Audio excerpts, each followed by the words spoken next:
I never saw such beautiful landscaping. You own a landscaping business. You're incredible. You're listening to the Outdoor Project Podcast. Hear real conversations with leaders in the hardscape and landscape industry. Listen on Spotify or watch behind the scenes and more on YouTube. This podcast is sponsored by Alliance. Quality products formulated for all of your hardscaping needs. Glues, sands, edging, and more from Alliance.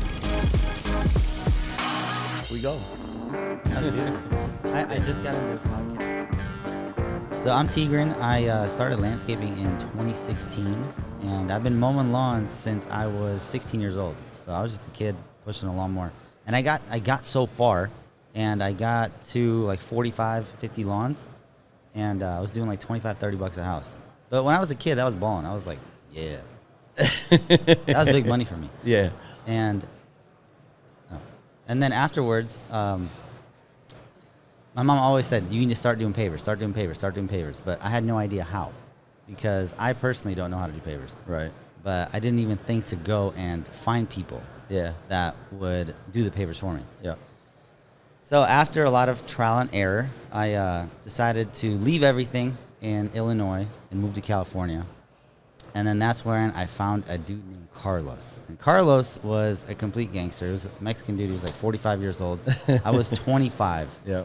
And the first time I met him was at Home Depot, surprisingly, right? In California.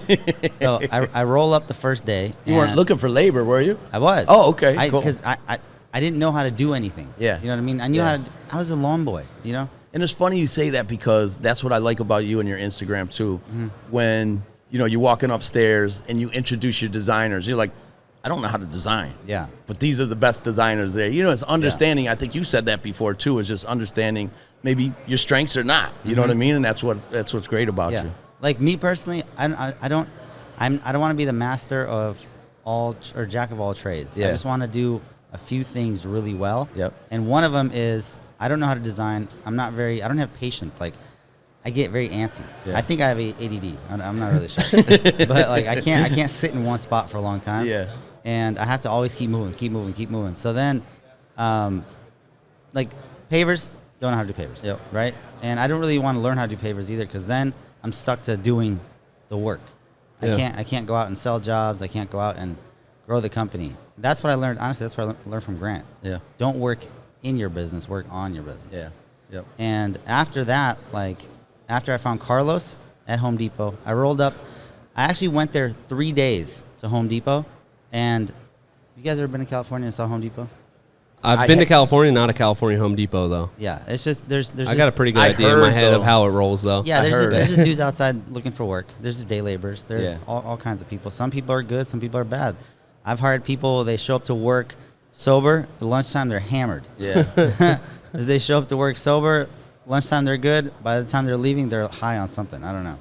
I've had every experience, and I'm glad I went through that, because how do you let a guy that's really drunk go? You know what I mean? It's an uncomfortable thing. Yeah. Especially when you're a kid, you don't really know. I was a kid, 25. Yeah, you're younger. I was a kid. I'm just like, dude, this guy's 45. I'm like, how do I get this guy out of here? Now, with that experience, is that why you really appreciate your help now? Because I know on your Instagrams, you're always giving them praise, raises, making sure you're paying them to keep them. Yeah. Is that where it first started? So when, my thing is, I know I cannot do the work without the boys, because if it came down to me, I'm really good at doing an excavator, I'm really good at ditch witch, I'm good at doing machines. I understand the theory behind the machine. If you understand the theory, you understand how it moves, and you can do the grading correctly. But as far as everything else, I can't do it.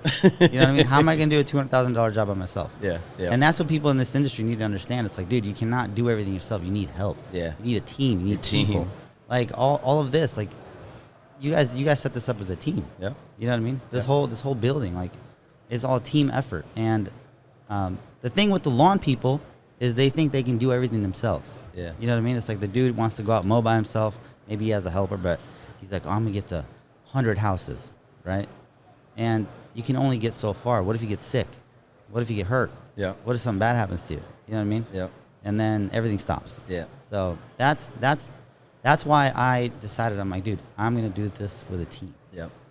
That's something that I was just talking about, actually, that you don't want well-rounded people. You want well-rounded teams. Yeah. Because if you have a bunch of well-rounded people, or you're a well-rounded leader, you know, you're just mediocre at a lot of stuff. And that's how I look at myself. Like, I'm good at a certain couple of things. Yeah.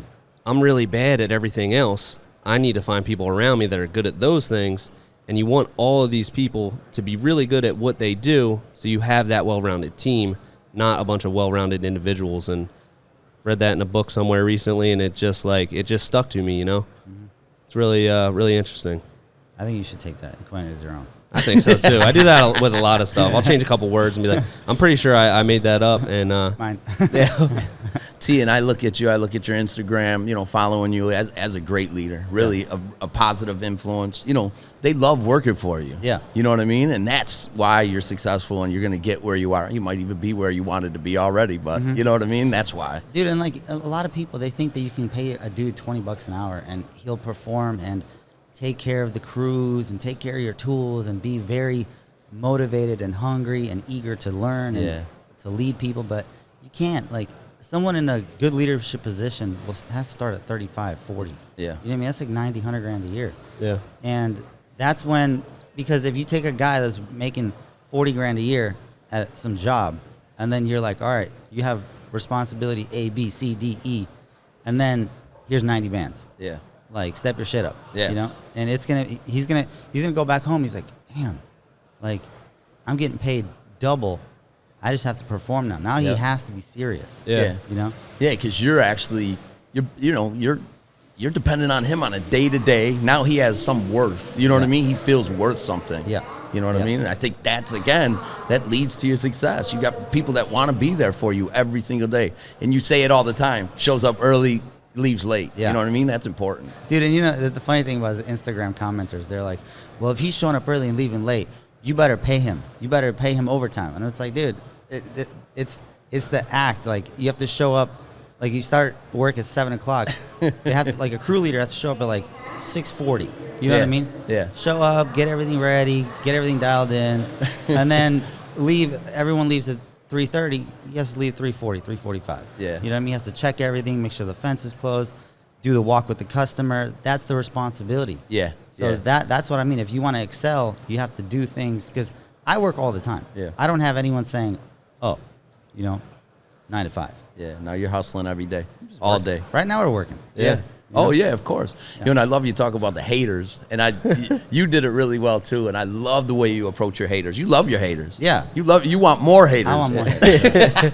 I'm more the better. I love the one you throw 10 bands at the camera. Yeah. Because you can't make any money. Yeah. Talk a little bit about the haters a little bit. Here, we got some money here. Is that real? Because I'm going to start grabbing it. It's real. Yeah. Talk a little bit about the haters and why you love that. So honestly, the reason the haters are your number one fan. Yeah. And the people that like you, they support you, they like you. However, they won't go out and promote you. Yeah. And they won't go talk about you. They might say like, oh, dude, this guy helped me out a lot. But the haters, they're so angry. You know what I mean? They're like, this guy, and he just keeps going on and on and on and on. He'll go promote you everywhere. Yeah. And the more haters you have, the better it is. And you know, like, coming to an event like this, you think, oh, what if, like, me personally, like, oh, what if some of the haters are here and they like attack me? But they're not going to say anything in person. No. And and the truth is, the haters are actually your number one fans. Sometimes I've had haters come up to me and be like, oh, dude, you know, I like your videos, blah, blah, blah, blah. And then I find out his name, and I'm like, wait, that sounds so familiar. And I go on Facebook, I search, and I'm like, this guy posts bullshit every single video. Oh, man. I'm like, dude, he was like such a big fan in person, you know? It's so funny. It's ironic. So you approach the haters in a different way. Sean did it. Sean did it a while back, because he would get stuff and then he would actually repost it, the haters and all the comments too, and just have me die laughing on how, you know, and he would respond to them, and, you know, it was just a different way to approach the haters. It's something that you have to just like accept, as, you know, if you're going to get a video out there. Like, our most popular YouTube video has like 14 million views. You're not going to have 14 million views on a video and not have a lot of haters on it. Yeah. And that's like one of the biggest drivers of like a viral content, because it's always, there's got to be like that little bit of element of like, you didn't fully explain something, so it leaves a little bit up to like interpretation. Like, it like incites people to comment, and that's what's driving all like our viral content. It's the haters, and then you have people that follow us that are like responding back to it. Yeah. So all of our best videos on TikTok, Instagram, YouTube, whatever, those are the ones with the most haters on it, and it just comes with the territory. And like that's how you build. That's like one of the crucial parts of building a community. And I think it goes to show both your success too, because the engagement, whether it be negative or positive, really defines your success and how much engagement you get with your posts. Yeah, to be honest with you, you know what I mean. The more controversial you can make something. I got some questions on that for you, because I've been checking out your YouTube videos. Seems like you're doing a little bit more of that recently, and you're not shy about a controversial title. Yeah. Or somebody could say it's clickbaity, or it's your face and it's I lost $400,000 or whatever, $10,000 loss. Yeah. Obviously, that's intentional, that you're putting that out there to get people's attention, and you kind of own that, and you kind of walk people through. Like, you're really open about the failures that you've had, and that really is going to kind of draw a lot of people in, and it's going to draw a lot of haters. Yeah. But it also, I think it kind of it brings a little bit of legitimacy to like what you're doing, because you're like, I'm going to show you all these mistakes.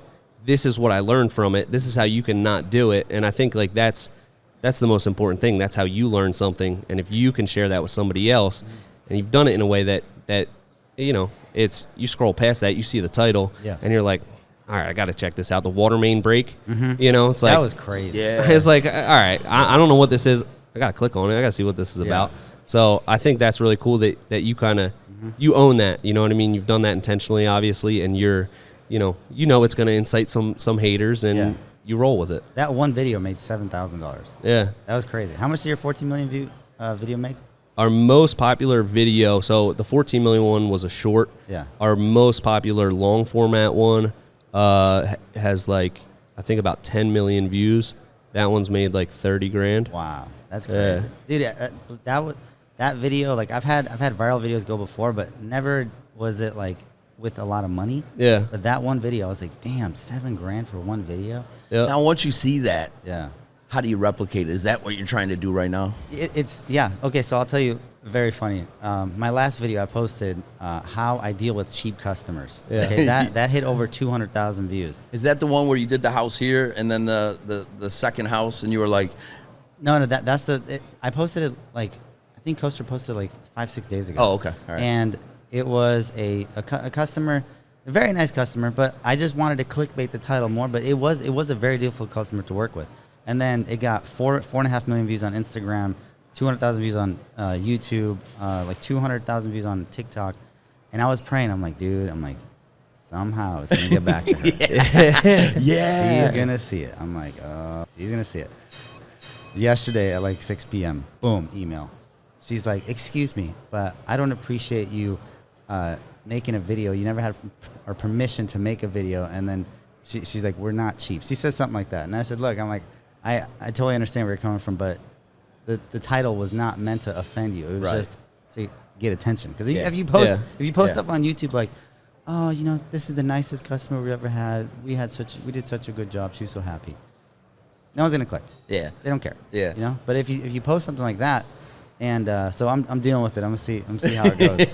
It was funny because I was thinking about the one where you did the project right here, and then the next door neighbors, they referred them to you, and then right off the bat, and we talked about this yesterday, Sean. Right off the bat, he started giving you red flags, had a list full of stuff like this. You know what I mean? And in my head, I was like, is he going to hear this? Is he going to hear it? Do you get a little feedback from that? It's the guy that comes out with the clipboard. Yeah, that was it. The clipboard people are a big no-no. Like if he comes out with a clipboard and he has page after page after page and they're in a folder and a binder, it's like I've done jobs for those people. I'm like, damn, dude, I wish I never did it. Yeah. Because it's somehow magical. Yeah. The more complicated someone is, the more difficult the job is. Yeah. Like we just did this job. Taylor designed it. It was $400 and some $1,000. Taylor did the whole thing. He designed it beautiful. We installed a $50,000 olive tree in the dude's backyard with a crane. And the guy, he was very successful, very hands off. He was like, "This is why I hired you guys, because you do whatever you think is best." Yep. literally that job went perfect. Yeah. Like they trust you. Yeah. And he was like, at the end of the job, we're doing walkthroughs, and he had to do like little stuff like, oh, my skylights are dusty. Can you go clean those? That was the biggest ask he had. Right. You know, and it's just like, yeah, absolutely, bro. Yeah. People don't, like, clients don't realize that the more hands off they are and the more they let you do your thing, the more they actually get out of you. Because, like, he's probably like, hey, can you dust off my skylights? And you're like, yeah, man, we're here. Like, it's going to take 2 seconds. Yeah. You know what I mean? Whereas somebody's, like, really getting on you about every detail, you're like, that's not part of our job. Like, no. I would charge him for that. Exactly. Yeah. I would have charged him for that. But him, I was like, yeah, absolutely. And Yeah. he had a step, and in his backyard, he has kids, and then his mom is old. And he was like, the step is white, but, they can't really see it. Can we make it black? Usually that'd be a change order. Yep. But he was so cool. I was like, yeah, sure. All day long. Yeah. I love your things when you go around with the girls and ask them to give them 10 grand for to name this tool. Yeah. How'd you come up with that concept? Those 2 kids behind you. Dude, it is funny too. Yeah. Or you give them, or she can name a tool, right? Yeah. And then if you don't name the other ones, you're taking the money back. Yeah, bankrupt. Yeah. so that like we've had a few people get it, and very surprising. I'm like, damn, bro, $170, but congratulations. That was a good win. Right. So that was definitely Cameron's idea. He came up with that one. Cameron's a TikTok little wizard.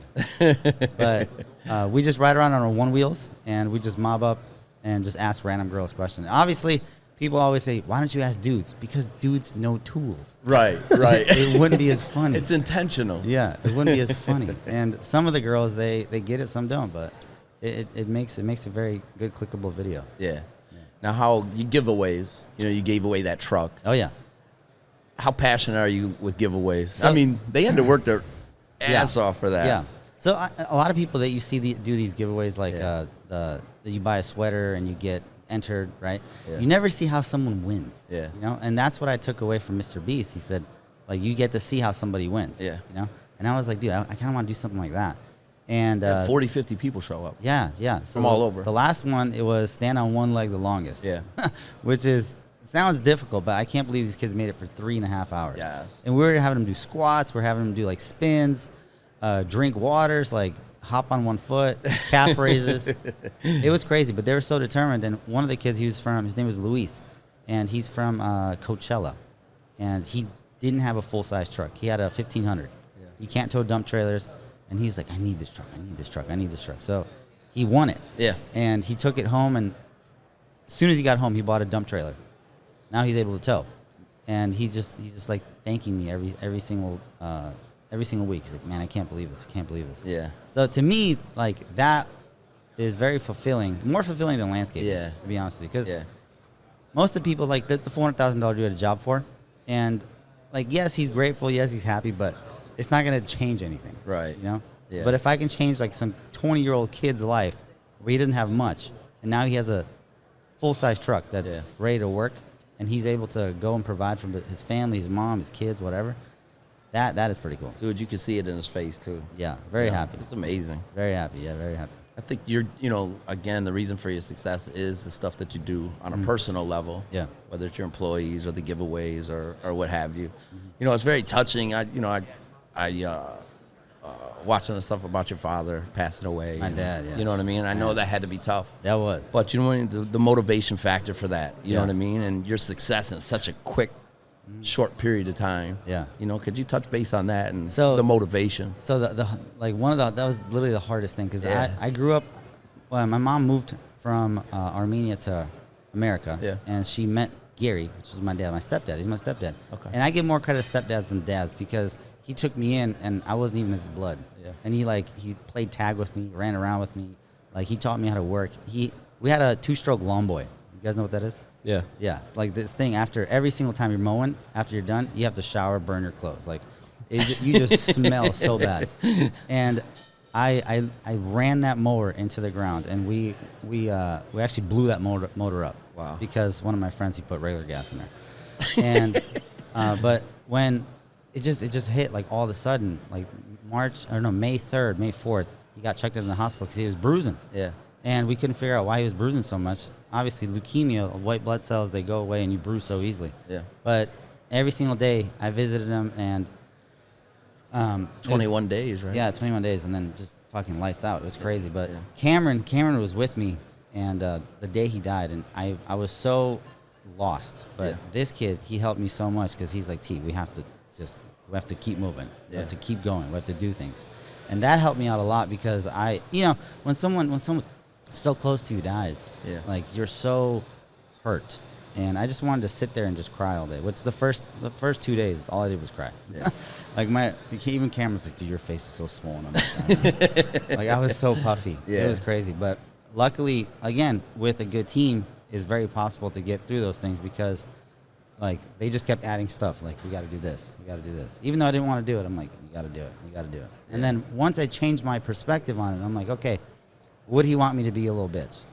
No, my dad was a worker. Right. My dad was a blue collar guy. Like, he was a worker. He was the guy that, not what I like to do, but he said, if you want it done right, Tigran, do it yourself. Yeah. Like, he was that guy. Yeah. And his toolbox he had a Craftsman toolbox, and it was immaculate. It was perfect. All the tools were in line. His initials, like, this thing was perfect. He was a perfectionist. And that's what he taught me. He taught me order. Yeah. And I think that order is one of the things that people lack. Because if they are not clean and if they don't have anything in line, then everything becomes chaos. Yeah.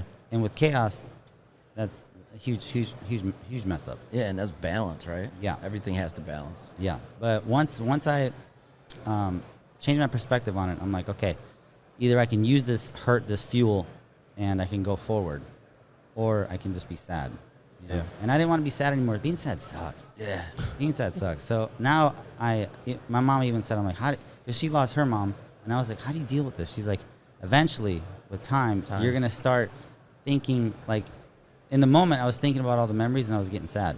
Yeah. But now I think about all the memories, and I was getting happy. Yeah. You know, because he taught me so much. You know, just me watching that. Yeah.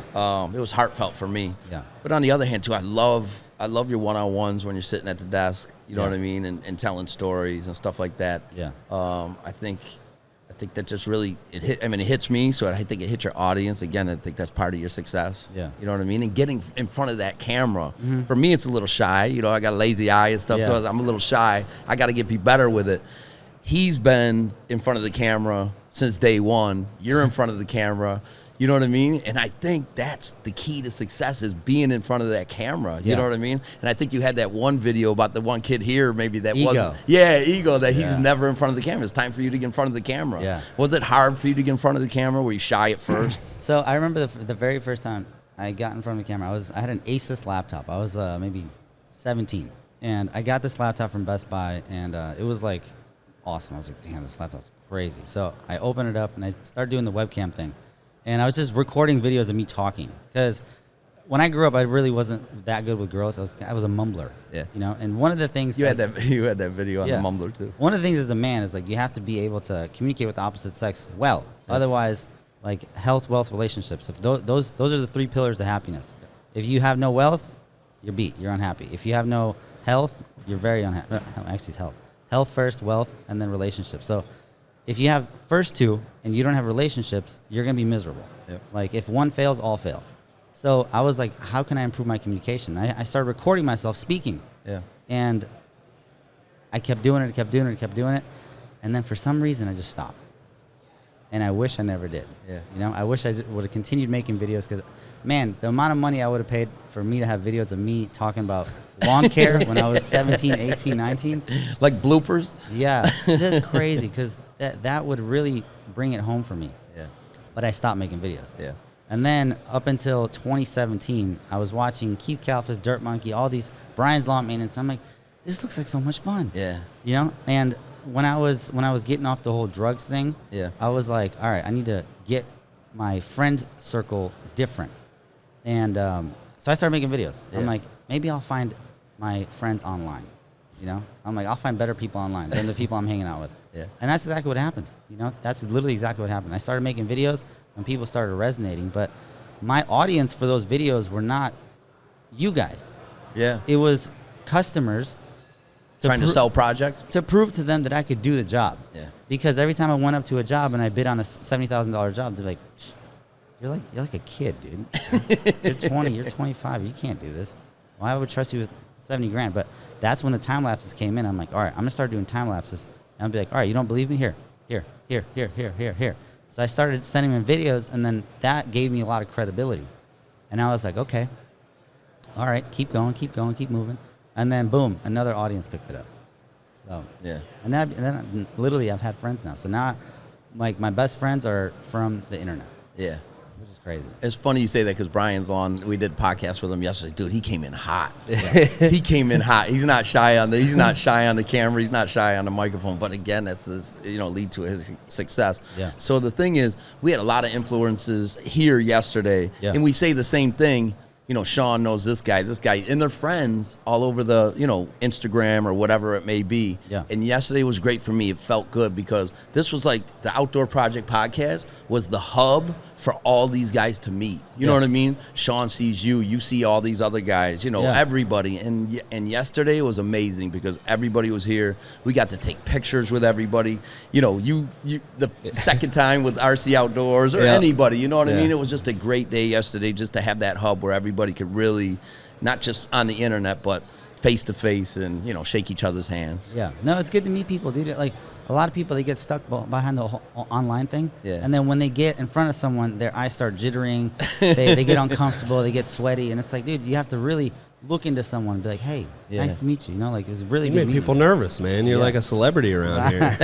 Like, honestly, like, I'm just a normal dude. Yeah. I'm just a normal dude. And, like, the more people I can reach, the more people I can talk to, more haters I can have, the better. Yeah, the more haters. Yeah. I think one of the best things about these shows is, like, you sort of get an idea about people that you see online. Like, I've seen your videos. I've never really talked to you. Yeah. So especially with the content you're making, it's so polarizing. You kind of have, like, it seems like people either love or hate you. Yeah. You know what I mean? You have, like, the people that are like, this guy is the worst, man. He's a little weasel, and all this stuff. And then you have a group of people that are, like, super passionate. They're in your goat gang group and are like, no, like, they'll come to your defense about everything. Like, I know he kind of seems like that, but dude, he helped me out so much. He actually knows his stuff. He did this, and this to help me grow my business. How much, like, of that polarizing presence is, like, intentional, and how much do you prioritize? Like, I don't want people to be lukewarm about me. I want them to either love or hate me. Yeah, because that's powerful. So some of the stuff. The whole polarizing thing, some of it is accidental. Yeah. Like, sometimes non-intentional. Yeah, sometimes we make a video and we're just like, whatever, let's throw it out. And then Coaster might edit a video incorrectly, and then some of the things I say ends up being more polarizing. He doesn't catch it and I don't catch it, and then we post it, and then magic happens. Sometimes we do want to be polarizing. We want to get some critics, but most of the time it's accidental, to be honest with you. Yeah. Because if you just keep putting stuff out, if you put out 1,000 videos and 50 of them are polarizing, like, that's a win. Yeah. But if you only put out 10 videos a year and one is, like, that's really that's nothing. It's all in numbers with social media. Yeah. People forget about everything, dude. Yeah. Like, I learned this from Grant. He said, when you post a lot, and, like, the whole reposting thing, people think, I posted this video last year, can I repost it again? Yeah, you should, because whoever heard it last year will forget about it, and they'll be like, "Oh shit, that's a good video." Yeah. So we repost stuff all the time too. It don't matter. We just post. Yeah. That's it. Like, I saw a video you posted the other day. I think it was from here. That you're like, if you're still out there mowing lawns, you're an idiot. You're stupid. You're never gonna make money. Yeah. And, like, I'm watching that, and I'm like, all right, I know this. Like, you're obviously a really smart dude. Yeah. I know you don't really think that nobody can make money, but you're intentionally, like, kind of baiting people to, like, I know where you're coming from, because I came from cutting lawns too, and I wasn't ever going to make money doing it. Like, I wasn't cut out for that. Like, you're almost, like, baiting people with that to then, like, give your side of the argument. Like, I know you're not, going to go to, like, Brightview and be like, all right, this multi-billion-dollar company that can't make money cutting lawns. But I think it's funny that, you're not shy about being polarizing, and, like, I watch it and I get it. I'm like, I know that, like, he doesn't. I know his point behind this, and he's gonna, like, have a good point. For a lot of people, they're never gonna make money doing it. Some people will, but I think the way that you own that, and you're just like, this is what I think. I'm gonna stand behind this. I think that's what makes people fall in those two camps. They love you or hate you, and you've probably had the experience where people start out hating you. You know, maybe they watch that video. It's the first time they've seen you, and they're like, you know, this guy's so arrogant. You know, I cut lawns, man. I'm just trying to make it. And then they maybe reach out to you. They talk to you, and they're like, wow, he was actually just like, that was just like a lifeline for me. He's really just trying to help me out here. Dude, you know? Yeah, so one of the things is there's been a lot of people in Goking. They found a video when I was talking smack about mowing lawns. And they're like, I was like, what did you think when you first watched that video? And he's like, dude, I hated you because I was mowing lawns. Yeah. And I was like, I thought I was doing really good. I'm like, really good compared to who? And he's like, well, really good compared to all my friends. I'm like, exactly. You're comparing yourself to losers. Like, the guy gets out of high school and he's mowing 50 yards and he thinks he's balling. But he's comparing them to him to all his friends, because all his friends work at AutoZone. They work at Jiffy Lube. They just have like normal mechanic jobs, like just beat jobs. And I was like, dude, that's the problem. You're comparing yourself to them. They're making 30, 40 grand a year, and you're making 100 grand a year, and you think you're the shit. Yeah. You know? But if you surround yourself with other people that are doing bigger and better things, like there's a dude in Goking making $12 million a year in sales. Wow. You know, Ian, Blue Claw, like he's in Nantucket, Massachusetts, crazy. And to go and see his company from the inside, like it was really eye-opening, because I'm like, damn, that's a huge business. You know, so many things going on. But going back to your lawn thing, very, very interesting to give people that wake-up call. Yeah. Because obviously with a team, mowing lawns makes sense. Yeah. But if you're the dude going out every single day, you and a helper, every single day going out and mowing lawns, and you've been doing it for 7, 8, 9, 10 years, like, dude, you're not successful. Yeah. Like that. Yeah, you've created a job. You haven't created a business. That's what I'm saying. You know, and I think a lot of people don't realize they don't have the skill set to, like, I started cutting lawns and I got to like 35, 40 lawns a week. And yeah, my first day that I made like $400 in a day, I was like, I'm rich. I'm going to probably work 2 days a week for the rest of my life. I can live out on $800 and I thought I was awesome. Yep. But you know, you kind of like, you get into that, and I got far enough into it to realize the more lawns I cut, the less money I'm going to end up making, because I don't have the organization skills, all of these systems in place, because to scale lawns, it's small margins. You got to be super precise. You got to be super organized to scale that. Otherwise, you're going to just grow, but you're actually going to make less money. And I think a lot of people don't realize, maybe I don't have this skill set to grow this type of business. Yeah. And they need to just be honest with themselves about the things that they're not good at and pivot into something that they can be more successful in. Especially with residential. Yeah. Like, I met this kid yesterday. His name was Austin Roth? Asher Roth, the I Love College guy? No, it is Austin, right? Lucky Landscaping. Yeah. So Lucky Landscaping. He's in Florida. And this kid is 19 years old. He's got 10 trucks, 35 employees. Oh, that's the one you posted yesterday? He's doing $5 million in sales? Yeah. I saw his Instagram. I was like, dude, 19 years old, 17 years old. 19. He's 19 years old. I was like, Jesus, dude, like, what are you drinking? Miracle Grow? Like, what are you doing? No, he's balling. Yeah, and I saw his page. I was like, wow, this kid is doing it. But see, his thing is he only does commercial. Yeah. Commercial mowing. Yeah. Like, that's brilliant. Your customers are happy. They don't care about money. They're just, here, take it, you know? Yeah. And with residential is different, because if you're doing $25, $30 a house, like, how much can you do? Yeah. You know? So I think this is, I think they're kicking us out of here, man. We close it down. Yeah, the time went by quick. The Outdoor Project Podcast. Thank you guys for showing up, man. I appreciate you guys. And thanks for letting me co-host. Again, you guys, I tell him all the time, you guys make me look good. This is cool. It's a pleasure to be here. Thank you. Appreciate it, guys.